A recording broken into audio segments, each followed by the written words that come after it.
With the passing of each elder, they take with them lots of pieces of information, of knowledge that perhaps none of us will ever know.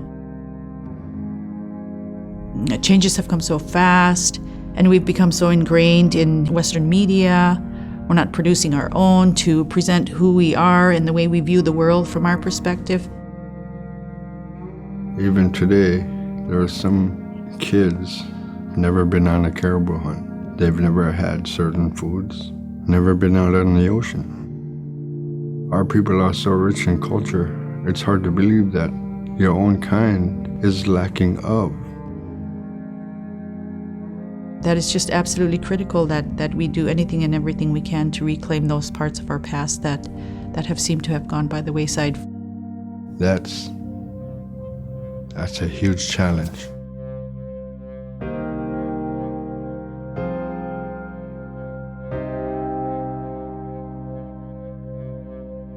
Neveralone is a video game.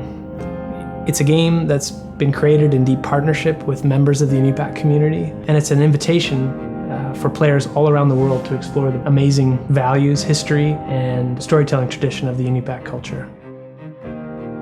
All over the world, there are cultures that are just not represented in video games, and many of these cultures have very powerful mythologies and stories that have survived thousands and thousands of years. They're really one generation guiding another generation through their wisdom, through the power of storytelling. The idea that we extend storytelling into player-driven storytelling, into computer and video games, is a very powerful notion for how to keep this great tradition alive and further it into the next century. We've been able to bring our community into the development and production process, where we're bringing elders, storytellers, young people, linguists from our community to be a part of the process of developing the game from beginning to end.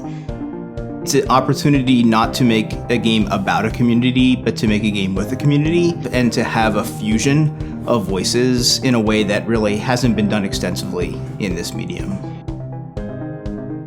The visual style of the game was deeply inspired by Alaska Native art and their artist. To me, by looking at that and observing the way they work with the materials, gave me the ideas how to create the world for this game, the very soft, very beautiful world.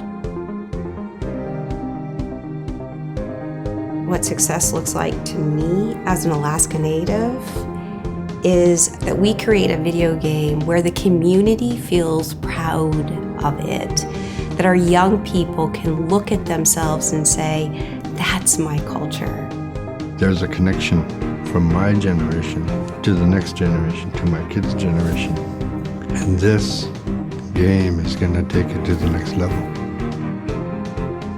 The people have done the work, they've done the research, they've spent the time with the elders, they've went out to the communities, and maybe this is one of the first times ever that Indigenous stories can really be seen. I knew this was going to come someday, but to use it as a tool to teach, that's something else. And that is something I could say that I'm proud of being a part of. I couldn't be any happier.